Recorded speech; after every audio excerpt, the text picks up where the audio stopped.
नमस्कार, मैं हूं आपके साथ मीनाक्षी रजत और आप देख रहे हैं पूछता है इंडिया। आज हम चर्चा करने जा रहे हैं मिडिल ईस्ट की जंग में झुलसते पाकिस्तान की, जहां एक के बाद एक पाबंदियां लागू की जा रही हैं, लेकिन हालात ऐसे हो गए हैं कि सरकार भी उन्हें सुधारते हुए नजर नहीं आ रही और न ही सुधारने की कोशिश करती है। इस खबर पर आज हम चर्चा करेंगे और अब बात करेंगे पाकिस्तान की बदहाली की। अरब वर्ल्ड में आग लगी हुई है, लेकिन अब पाकिस्तान की अर्थव्यवस्था इसमें झुलसते हुए नजर आ रही है और अब पाकिस्तान की शहबाज सरकार आर्थिक पाबंदियां लागू करके हालात सुधारने की कोशिश कर रही है। कैसे, आइए आपको बताते हैं। शहबाज सरकार ने एक समीक्षा बैठक की है। इस दौरान शहबाज सरकार ने सरकारी कंपनियों के कर्मचारियों के साथ ही सरकारी संरक्षण वाले स्वायत्त संस्थानों के कर्मचारियों के वेतन में 5 से 30% तक की कटौती का ऐलान कर दिया है। इसके अलावा सरकारी गाड़ियों के लिए ईंधन आवंटन में 50% की कमी कर दी गई है। इसके साथ ही निगरानी के लिए तीसरे पक्ष से ऑडिट कराने और अगले 2 महीने में 60% सरकारी गाड़ियों को हटाने का फैसला लिया गया है। कंपनियों के बोर्ड की बैठक में शामिल होने वाले सरकारी प्रतिनिधियों को उसके लिए अब फीस नहीं मिलेगी। सरकार ने नई गाड़ियों की खरीद पर पूरी तरीके से पाबंदी लगा दी है। इसके अलावा दूसरी चीजों की खरीद पर भी पाबंदी लगाई गई है। पाकिस्तान के मंत्री, सलाहकारों और विशेष सहायकों को 2 महीने का वेतन कटने और उन पैसों का इस्तेमाल सार्वजनिक कल्याण के लिए किए जाने का ऐलान कर दिया गया है। शहबाज सरकार ने सरकारी अधिकारियों और मंत्रियों की विदेश यात्रा पर पूरी तरीके से रोक लगा दी है। इसके अलावा पाकिस्तान के सरकारी दफ्तर 4 दिन ही खुलेंगे, जबकि करीब 50% कर्मचारी वर्क फ्रॉम होम करेंगे। एक तरफ पैसे बचाने के लिए मंत्रियों की विदेश यात्रा पर रोक लगाई गई है, लेकिन पीएम शहबाज शरीफ और सीरिया वासिम मुनीर सऊदी अरब के दौरे पर चले गए हैं। जेद्दा में हुई बैठक में पीएम शहबाज शरीफ और सीरिया वासिम मुनीर शामिल होंगे। इस दौरान शहबाज शरीफ ने स्पष्ट किया कि पाकिस्तान सऊदी अरब के साथ मजबूती से खड़ा रहेगा, क्योंकि पाकिस्तान और सऊदी अरब के बीच में दरअसल एक समझौता हुआ था, जिसके तहत यह कहा गया था कि अगर इन 2 देशों के ऊपर हमला होता है, पाकिस्तान के ऊपर या सऊदी के ऊपर, तो दोनों देश मिलकर के उसे रिटेलिएट करेंगे। अब सऊदी अरब के ऊपर हमला हो रहा है और ये हमला किसकी तरफ से हो रहा है? ईरान की तरफ से हो रहा है। तो ऐसे में पाकिस्तान सऊदी अरब के साथ मजबूती से खड़ा हुआ है, ये उन्हें कहना पड़ रहा है। माना यह जा रहा है कि इस बैठक का मकसद रक्षा समझौते पर खर्चा करना था।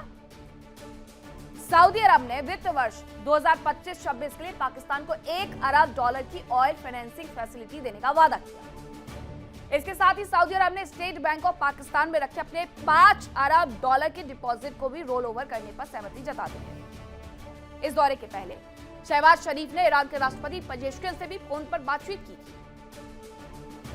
हालांकि पाकिस्तान के सामने एक बड़ी चुनौती है, क्योंकि खबर है कि पाकिस्तान के सीरिया वासिम मुनीर सरकार पर अतिरिक्त फंड जारी करने के लिए दबाव बना रहे हैं। उधर सऊदी अरब ने तो वादा किया, लेकिन क्या वादा हकीकत में बदलेगा, ये सबसे बड़ा सवाल है। क्योंकि पाकिस्तान की खस्ता हालत हर कोई जानता है, पैसे ले लेगा लेकिन वापस नहीं लौटाएगा। पाकिस्तान ने अब तक रक्षा समझौते के तहत सऊदी अरब को सैन्य मदद नहीं दी है। सैन्य मदद की सिर्फ बात की गई, लेकिन कोई सैन्य मदद उसकी तरफ से दी नहीं गई। हाल ही ऐसे नहीं है, देंगे कहां से? अब इसी खबर पर हम करेंगे चर्चा। कौन कौन से मेहमान मेरे साथ जुड़ेंगे आपको बताऊंगी, लेकिन उसके पहले आज सवाल क्या है वो जान लीजिए कि क्या आर्थिक पाबंदियों के जरिए पाकिस्तान के हालात सुधर सकते हैं? ये सबसे बड़ा सवाल है। कटौती कर देने से खर्चों में क्या हालात सुधर जाएंगे? दूसरा सवाल यह है कि क्या शहबाज और मुनीर देश के हालात और पड़ोसियों से रिश्ते सुधारने में पूरी तरीके से नाकाम रहे? एक और सवाल है कि क्या पाकिस्तान के सैन्य मदद नहीं देने के बावजूद सऊदी अरब अपना वादा पूरा करेगा? इन्हें वो पैकेज देगा, इन्हें वो सैन्य सहायता देगा जिसकी उम्मीद, सैन्य सहायता की उम्मीद जो सऊदी अरब ने लगाई थी। अब आपका परिचय करवाती हूँ कौन कौन से मेहमान मेरे साथ जुड़ रहे हैं। कर्नल टीपी त्यागी, रक्षा विशेषज्ञ हैं। सज्जाद कारगिली, ईरान मामलों के जानकार हैं। सादिक आजाद, बलोच एक्टिविस्ट हैं। मुकीम अहमद, पत्रकार हैं पाकिस्तान से। हमारे साथ सभी मेहमान जुड़ गए हैं। मुकीम अहमद, सबसे पहले ये बताइए कि पाकिस्तान में हालात क्या हैं? क्यों आखिरकार इतना खर्चों में कटौती करना पड़ रहा है? हमने कुछ तस्वीरें देखी थी कि तेल के लिए लगे लाइन में लोगों ने किस तरीके से एक दूसरे का खून बहा दिया, लेकिन अब तो खर्चों में कटौती भी हो रही है और दूसरी तरफ देश के जो नेता हैं वो घूमने निकल पड़े हैं। बहुत शुक्रिया। देखिए, इसमें कोई शक नहीं है कि पूरी दुनिया की तरह पाकिस्तान के ऊपर भी इकोनॉमिक प्रेशर है, दबाव है और उनको लॉन्ग टर्म प्लानिंग करनी पड़ रही है कि अपने रिसोर्सेज का कैसे सही इस्तेमाल करें और किस तरह इनको लॉन्ग टाइम के लिए प्रिजर्व किया जा सके। तो आपके सामने उन्होंने जो जो कुछ किया वो आपने इंटरव्यू में बता दिया कि भाई ऑफिसेज 4 दिन तक खुलेंगे, जो गवर्नमेंट सर्वेंट्स हैं उनकी सैलरी जो है वो 5 to 30% तक कट होगी depending on their scale and income.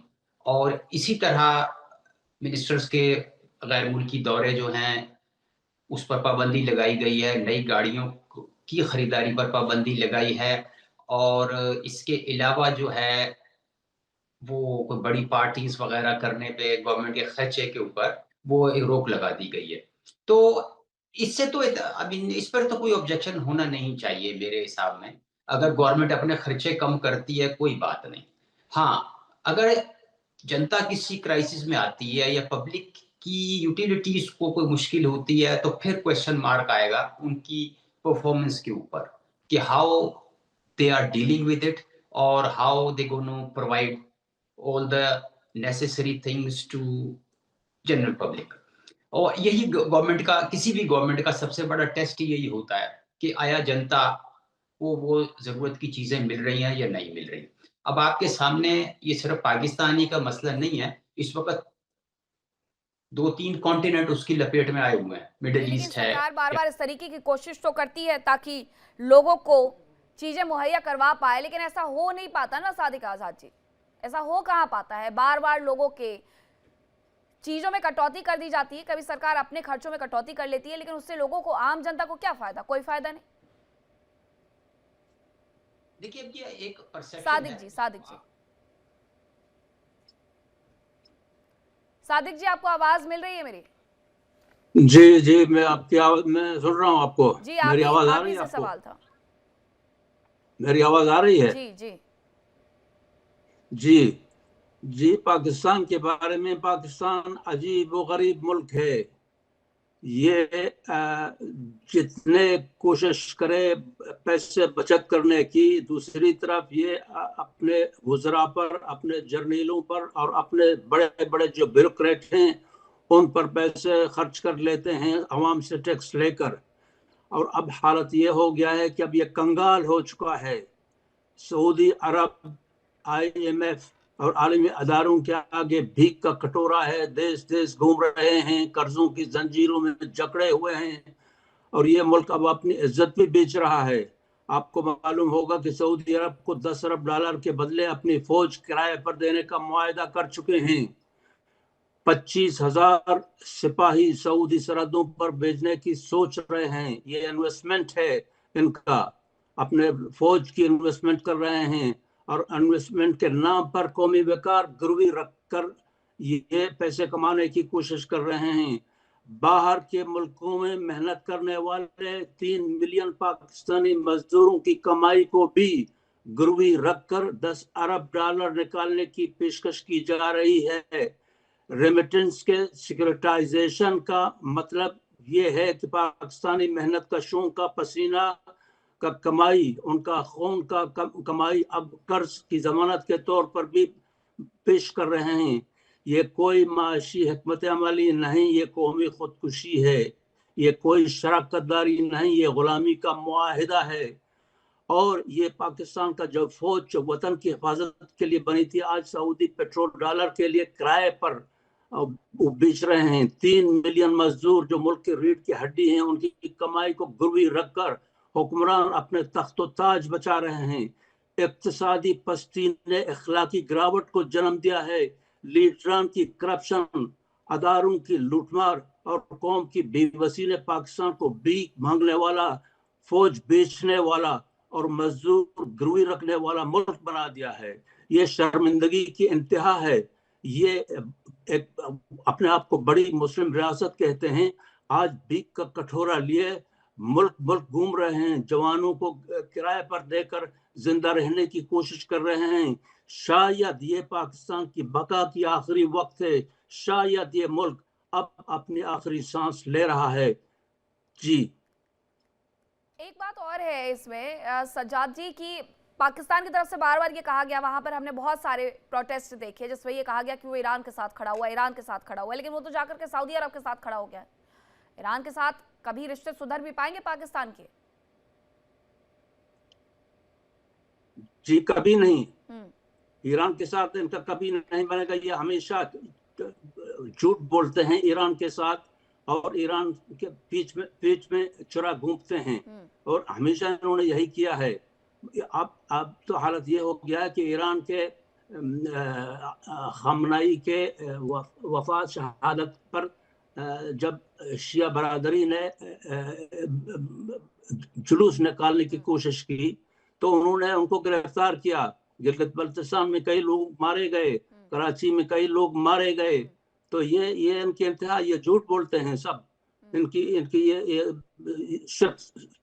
दिखाने के लिए दिखावा है। ये सब अंदर से ये ईरान के साथ नहीं है, ये सऊदिया के भी साथ नहीं है। ये पैसा कमाने की फिक्र में लगे हुए हैं, किस तरह पैसा कमाई जाए। जी ठीक है। अब सज्जाद कारगिली जी, आपसे भी मैं यही सवाल पूछना चाहूंगी कि वहां पर एक बड़ा प्रोटेस्ट हुआ। प्रोटेस्ट के दौरान ये लगा कि जनता तो ईरान के समर्थन में है, अयातुल्लाह अली खामनेई के जाने का उन्हें गम है।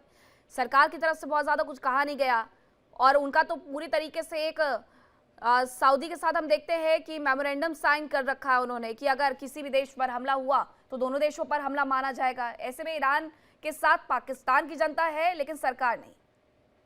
देखिए, पाकिस्तान जो है वो उसका एस्टेब्लिशमेंट जो है ना, वो उसकी अगर हिस्ट्री आप देखेंगे तो एक बहुत बड़ा कंफ्यूजिंग स्टेट रहा है शुरू से ही।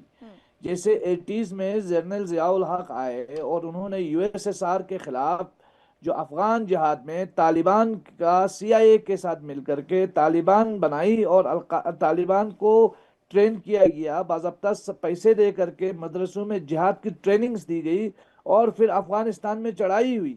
और ये भी एक बिजनेस था, जैसे इन्होंने सादिक साहब ने कहा, ये एक बिजनेस था जो वो कर रहे थे। और उसी दौरान आपको याद होगा 1989 के दहाई में गिलगित बल्तिस्तान में भी चढ़ाई की थी इसी जियाउल हक के फौजियों ने। और आप देखेंगे उसके बाद जब यही 9/11 होता है तो इस अमेरिका के पास जो लोग थे वो मुजाहिदीन थे। वो मुजाहिदीन एक रात में दहशतगर्द बन जाते हैं, अमेरिका उस पर चढ़ाई करता है, और पाकिस्तान भी अमेरिका के साथ मिलके उन मुजाहिदीन को दहशतगर्द कहता है। और पाकिस्तान बाज़ाबिता तौर पर जो है इनको अड्डे प्रोवाइड करता है अफगानिस्तान पे हमले के लिए, और पाकिस्तान एक टेस्टिंग लेबोरेटरी बन जाती है दहशतगर्दी की। बदकिस्मती के साथ ये भी कहूँ कि पाकिस्तान हालांकि स्ट्रेटेजिकली बहुत ही इम्पोर्टेंट जगह में है। जिस अफगानिस्तान के साथ इनके अच्छे ताल्लुकात थे, आज वो अफगानिस्तान बिल्कुल खूनी दुश्मन बन चुका है।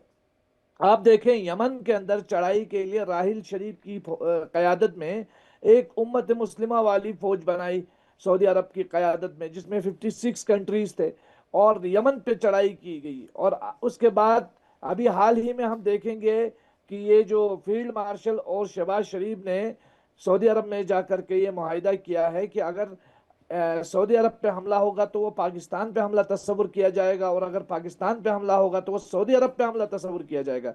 लेकिन अफगानिस्तान वाली जंग में जो अफगानिस्तान और पाकिस्तान के दरमियान अभी हाल ही में जो हमले हुए हैं आपस में, उस वक़्त सऊदी अरबिया जो है वो फरीक बन के सामने नहीं आया। वो सऊदी अरबिया जो है वो एक मीडिएटर की हैसियत से उन्होंने मीडिएट करने की कोशिश की। तो यहाँ कोई ऐसी चीज़ नहीं है कि जिसमें सऊदी अरब पाकिस्तान के साथ खड़ा होगा। ये बिल्कुल एक किस्म की मजदूरी है। जिस तरह आज अमेरिका अरब हुक्मरानों के साथ खड़ा नहीं है, उन्हें अपने हाल और रहम पर छोड़ दिया है ईरानी मिसाइलों के सहारे, वो सिर्फ इजराइल का दिफा करने के लिए इस रीजन में था। बिल्कुल इसी तरीके से सऊदी अरब ने पाकिस्तान को इस्तेमाल किया हुआ है, और पाकिस्तान की जो अंदरूनी हालात है वो बिल्कुल डिफरेंट है। आप देखें, गिलगित बल्तिस्तान, कराची, लाहौर, हर जगह प्रोटेस्ट हो रहे हैं, लोग प्रोटेस्ट कर रहे हैं। फ़लस्तीन को लेकर लोग प्रोटेस्ट कर रहे थे। और आपको ये भी बताऊं, ये तो ईरान में जो हमला हुआ इस पर तो गोलियां चली ही चली, प्रोटेस्ट भी हुए, लेकिन फ़लस्तीन के हवाले से भी जब शुरू में प्रोटेस्ट किए गए तो कराची के अंदर लाठियां बरसाई गई, फ़लस्तीन के हवाले से भी प्रोटेस्ट नहीं करने दिया गया। तो ये एक कंफ्यूजिंग स्टेट ऑफ एस्टेब्लिशमेंट है, और ये एक स्टेट का अफेयर है, ये बड़ा अनफॉर्चुनेट अफेयर है। और अपने हमसायों के साथ भी ताल्लुकात सही नहीं है। ईरान के साथ एक तरफ जो है वो गाजा पीस बोर्ड का हिस्सा बन रहा है शहबाज शरीफ, और कह रहा है कि नोबेल पीस प्राइज मिलना चाहिए डोनाल्ड ट्रंप को। दूसरी तरफ मसूद पिज़ेश्कियान को टेलीफोन पे कह रहा है कि हम तो उम्मत मुस्लिमा का हिस्सा हैं और आप हमारे बरादर इस्लामी कंट्री है। तो ये बड़ा हैरान कुन जो है एक कंफ्यूजिंग स्टेट ऑफ पॉलिटिक्स है। और मैं ये कहूँगा कि अगर यही सिलसिला चला तो पाकिस्तान जो है आइंदा आने वाले दौर में इससे ज्यादा खतरनाक बहरानों का सामना पाकिस्तान को करना पड़ेगा। अगर आज पाकिस्तान यानी हर ईरान जगह से से वो अपनी चीजों में घिरा हुआ नजर आता है। अगर हम अफगानिस्तान से देखें, उधर हम ईरान से देखें, तो अपना जो एक पूरा मैप है उसमें वो हर कंट्री से इस तरीके से घिरा हुआ है जिसके साथ उसके संबंध कर्नल टीपी त्यागी जी के अच्छे नहीं है, और ना ही वो अच्छे करने की कोशिश कर रहा है, जिसकी वजह से खामियाजा वहां की जनता को भुगतना पड़ता है। बिल्कुल ठीक कह रही हैं आप। और आजाद साहब ने बड़ा अच्छा बताया कि इस मुल्क में कोई गैरत नहीं है। ये मुल्क ऐसा है कि जो मुसलमानों का सबसे बड़ा दुश्मन मैं समझता हूँ ये मुल्क है। और जब मैं ये कह रहा हूँ तो इसकी एग्जांपल आप लीजिए। सबसे पहले जॉर्डन में इन्होंने जियाउल हक को भेजा जो उस समय ब्रिगेडियर थे, और उन्होंने वहां करीब 25,000 फिलिस्तीनियों को मारा। पैसे के लिए मारा ना। ऐसे ही इन्होंने ईस्ट पाकिस्तान में जब बांग्लादेश बना वहां 30 लाख मुसलमानों को मारा ना। बलूचिस्तान के अंदर ये जो मुसलमानों को, वो भी तो मुसलमान है, ये उन्हें मार रहे हैं, घर में से उठा रहे हैं, हेलीकॉप्टर से लो एल्टीट्यूड से उन्हें जमीन पे डाल रहे हैं। जो उन्होंने उनका शोषण किया, केवल उनका ही नहीं उनके संसाधनों का भी। जहां भी आप देखें तो ये असलियत में मुसलमानों के दुश्मन, लिहाजा इन्हें ये कहने का तो हक ही नहीं है कि उम्मा या इस्लामिक कोऑपरेशन। लेकिन फिर भी हमको तारीफ करनी पड़ेगी पाकिस्तान की कि पाकिस्तान कौन ऐसा देश है जिससे वो मदद नहीं ले रहा है, उनसे मदद नहीं मिल रही है। अमेरिका से भी उसे मिली, सऊदी अरेबिया से भी मिली, उसे और देशों से भी मिली, IMF से भी मिली, जितनी इंटरनेशनल एजेंसीज है उनसे मदद मिली। IMF से तो उसे 22 बार मदद मिली है। अब इसके बाद फिर ऐसा मन करता है कहने का कि जैसे पाकिस्तान में ये शेर फिट होता है कि मांगना हमारे देश का कैरेक्टर है, और जो जितनी सफाई से मांगे वो उतना बड़ा एक्टर है। लिहाजा पाकिस्तान में ये मांगने वाले एक्टर जुड़े हुए हैं। आज की स्थिति ये हो गई है जिसे बोलते हैं घर का कुत्ता न घर का न घाट का, धोबी का कुत्ता न घर का न घाट का। कैसे? सऊदी अरेबिया के साथ में इन्होंने बाकायदा एक समझौता किया। आजाद जी ने बताया कि $10 बिलियन के लिए वो अपनी सेना या एटम बम उनको देने को तैयार है। नेवरदिलेस उन्होंने एक समझौता किया कि एक पर आक्रमण, दो के ऊपर आक्रमण माना जाएगा। अब सऊदी अरेबिया के ऊपर आक्रमण हुआ, ईरान ने आक्रमण किया। ईरान ने ये कहा था शुरू में कि हम उन देशों में जहां अमेरिका के बेसिस हैं उन बेसिस के ऊपर आक्रमण करेंगे, लेकिन ईरान ने सऊदी अरेबिया के सबसे बड़े ऑयल रिफाइनरी के ऊपर अटैक किया। तो ये एक किस्म से सऊदी अरेबिया के ऊपर अटैक हुआ। अब ये क्या करे? सऊदी अरेबिया का साथ दे। अगर सऊदी अरेबिया का साथ नहीं देते हैं तो फिर इनको पैसे कहां से मिलेंगे?